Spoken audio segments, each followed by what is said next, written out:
Good morning students.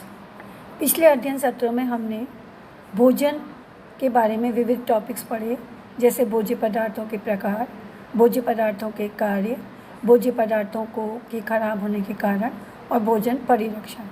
आज हम लोग भोज्य पदार्थों में मिलावट के बारे में पढ़ेंगे। भोजन जो कि हमारी मूलभूत आवश्यकता है तथा हमें जीने के लिए ज़रूरी है, उसके स्वाद एवं सुगंध एवं पौष्टिक मूल्य उसकी गुणवत्ता पर निर्भर करते हैं। भोजन का उचित संग्रह एवं संरक्षण इनकी गुणवत्ता को प्रभावित करते हैं। यदि उचित तरीके से भोज्य पदार्थों का संग्रह नहीं किया जाता तो वे सड़ गलकर नष्ट हो जाते हैं। कीड़े मकोड़े, चूहे, घुन, जीवाणु तथा अन्य सूक्ष्मजीव इन पर आक्रमण कर देते हैं एवं इनकी गुणवत्ता एवं पौष्टिकता को नष्ट कर देते हैं।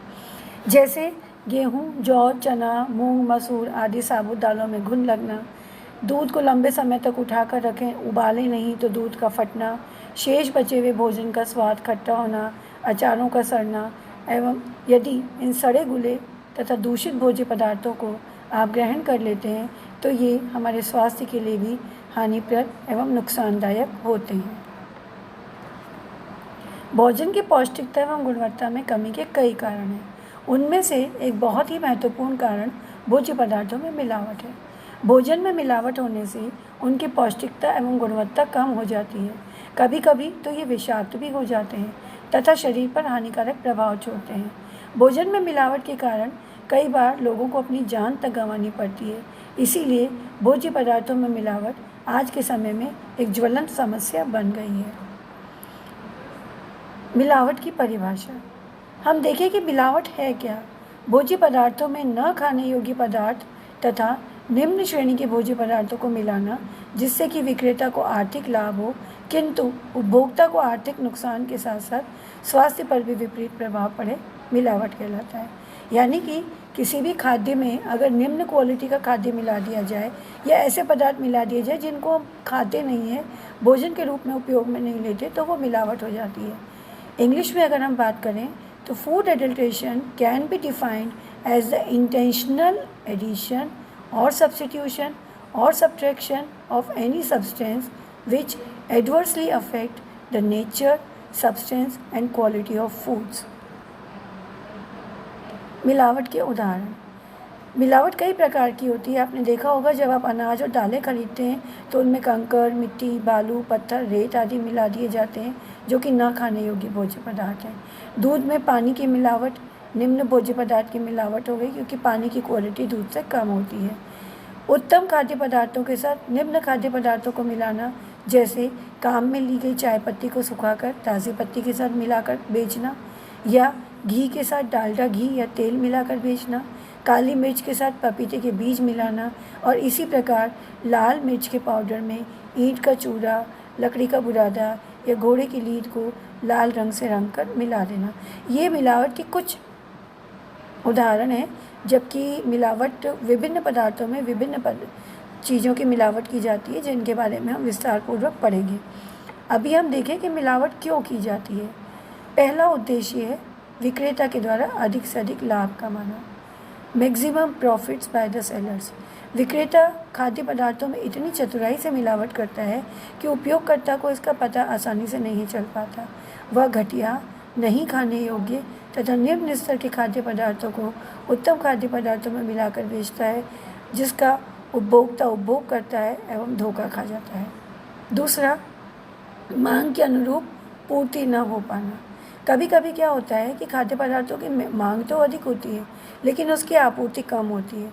उस केस में विक्रेता होता है वो मांग को पूरी करने के लिए कम आपूर्ति के खाद्य पदार्थों में निम्न क्वालिटी का सामग्री या मिलावट कर देता है जिससे उसे प्रत्यक्ष तो नहीं किंतु अप्रत्यक्ष रूप से आर्थिक लाभ प्राप्त होता है। जैसे दूध में पानी की मिलावट। मान लीजिए 1 लीटर दूध है, उसमें 100 मिलीलीटर पानी मिला दिया और इस प्रकार उसने 10 लीटर दूध में 1 लीटर पानी मिलाया, तो अब उसको 10 लीटर दूध के बदले 11 लीटर दूध का पैसा मिलेगा। 1 लीटर दूध का पैसा उसने मुफ्त कमा लिया। इसी प्रकार देसी घी में जानवरों की चर्बी या वनस्पति घी, डालडा घी मिलाना आदि इस दूसरे उद्देश्य को पूरा करते हैं। मिलावट 2 प्रकार की होती है। इंटेंशनल एडल्ट्रेशन जानबूझकर की गई मिलावट और एक्सीडेंटल एडल्ट्रेशन यानी अनायास हो जाने वाली मिलावट। जानबूझकर की गई मिलावट अनायास, लापरवाही या अनजाने में अनचाहे नहीं होती, बल्कि विक्रेता लाभ कमाने के लिए पूरी तैयारी के साथ जानबूझकर खाद्य पदार्थों में मिलावट करते हैं। इस प्रकार की मिलावट में भोजन में कुछ भोज्य पदार्थों को मिलाना, उन्हें बदलना या हटाना सम्मिलित है, जिससे कि भोजन की गुणवत्ता एवं पौष्टिकता कम हो जाती है और कभी कभी तो ये इतने घातक हो जाते हैं कि व्यक्ति की जान तक चली जाती है या जीवन पर्यंत विभिन्न रोगों का शिकार हो जाते हैं या शापित जीवन जीने के लिए मजबूर होते हैं। Intentional adulteration is a wilful act on the part of the adulterator to increase the margin of profit. इसका मुख्य उद्देश्य आर्थिक लाभ कमाना है। इंटेंशनल एडल्ट्रेशन के हम कुछ उदाहरण अगर देखें तो अनाज, दाल, सूखे मेवे, मसाले आदि में बालू, मिट्टी, कंकड़, रेत आदि मिलाना, दूध में पानी मिलाना या क्रीम निकालकर बताशे और शक्कर आदि मिलाना। क्रीम का उपयोग वो घी निकालने के लिए कर लेता है और मिल्क दूध की डेंसिटी को सेट करने के लिए उसमें बताशे और शक्कर आदि मिला देता है, जिससे वज़न सेट हो जाता है। खोया जो कि दूध से बना हुआ होता है, उसमें मैदा या चावल के आटे को पीस कर मिलाना। रंगीन मिठाइयों में नहीं खाने वाले रंगों का उपयोग करना, सैकरिन का उपयोग करना। घी में डालडा या तेल मिलाना। सरसों के बीज में आर्जिमोन के बीजों को मिलाना। इसी प्रकार सरसों के बीजों से निकले सरसों के तेल में आर्जिमोन के बीजों का तेल मिलाना। जंगली जीरे में जंगली घास के जीरे जैसे बीज मिलाना। हींग में रेजिन या गोंद मिला देना। इलायची और लौंग में तेल निकाली हुई लौंग या इलायची मिलाना, जो कि उच्च गुणवत्ता के खाद्य पदार्थों में निम्न गुणवत्ता का खाद्य पदार्थ मिलाने का उदाहरण है। केसर में जूट के रेशे, पेपर या अन्य पदार्थों को रंग मिलाकर मिलाना। आइसक्रीम एवं मिठाइयों में प्रतिबंधित रंग मिलाना या मिठास के लिए सैकरिन मिलाना इत्यादि। अनायास की जाने वाली मिलावट। इस प्रकार की मिलावट व्यक्ति जानबूझकर नहीं करता, बल्कि स्वतः ही यानी कि अपने आप ही हो जाती है। जैसे भोज्य पदार्थों में सूक्ष्म जीवों का पनपना, जीवाणुओं का पनपना, फफूंद, खमीर, कीड़े मकोड़े, घुन आदि लग जाना आदि हानिकारक जीवों का उत्पन्न होना।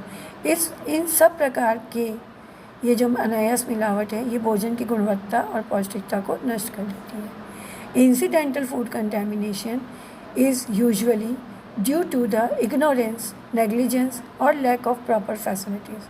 This type of contamination can take place anytime during the period of growth, harvesting, storage, processing, transport and distribution of food.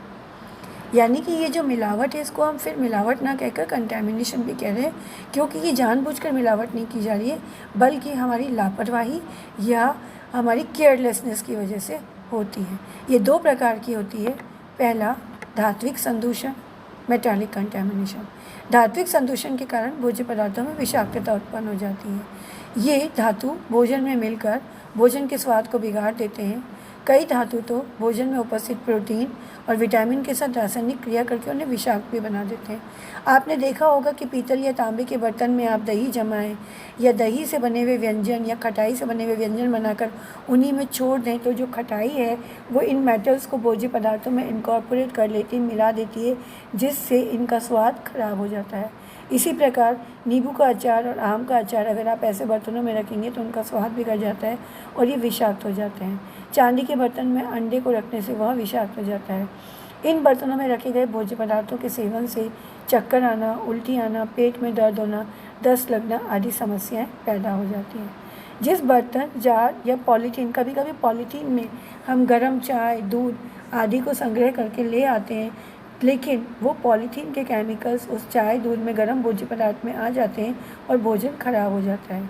इनमें से हानिकारक भोज्य पदार्थ में मिल जाते हैं और इसे विषाक्त बना देते हैं। जैसे कीटनाशकों से कि उनके पेस्टिसाइड रेजिड्यूज़ का भोज्य पदार्थों में मिलना, आर्सेनिक का मिलना, सीसा, लेड जो कि एक गंभीर मेटल है, वो भोज्य पदार्थों में मिक्स हो जाता है। टिन के डिब्बों में से टिन निकलकर भोज्य पदार्थों में आ जाता है। तांबा के जो बर्तन है स्टील के बर्तन जो कि कॉपर प्लेटेड होते हैं, उसमें अगर आप भोज्य पदार्थ को लंबे समय तक रखेंगे तो वो तांबा भी भोज्य पदार्थ में मिक्स हो जाता है। धात्विक संदूषण के उदाहरण है, धात्विक संदूषण से भोजन में विषाक्तता उत्पन्न हो जाती है। ऐसे भोज्य पदार्थ को खाने से आप बीमार भी हो सकते हैं। अनायास हो जाने वाली मिलावट, सूक्ष्म जैविकीय संदूषण भी कहते हैं। भोज्य पदार्थों में निर्माण, संग्रह तथा विक्रय तक की अवधि में हानिकारक सूक्ष्म जीवों की यदि उत्पत्ति हो जाए जिससे कि भोजन सड़ जाए व संदूषित हो जाए तो इसे माइक्रोबायोलॉजिकल कंटेमिनेशन या सूक्ष्म जैविकीय संदूषण कहते हैं, जैसे जीवाणु, विषाणु, फफूंदी, लार्वा, कीड़े, घुन आदि। मिलावट चाहे किसी भी कारण से हो या किसी भी रूप में की गई हो, यह भोज्य पदार्थों की गुणवत्ता को अवश्य प्रभावित करती है। इसका प्रतिकूल प्रभाव हमारे स्वास्थ्य पर भी पड़ता है। मिलावट के लिए प्रयोग किए जाने वाले खाद्य पदार्थ को मिलावटी वस्तु या एडल्ट्रेंट कहते हैं। ये एडल्ट्रेंट खाद्य पदार्थों की रचना, रंग, रूप, आकार आदि में भोज्य पदार्थों से काफ़ी मिलता जुलता होता है और भोज्य पदार्थ में मिलकर उसी के अनुरूप हो जाता है। मुझे आशा है कि आपको ये मिलावट की परिभाषा, मिलावट के प्रकार समझ में आए होंगे। अगले अध्ययन सत्र में हम मिलावट से होने वाले नुकसान और विभिन्न प्रकार की मिलावटों के बारे में अध्ययन करेंगे।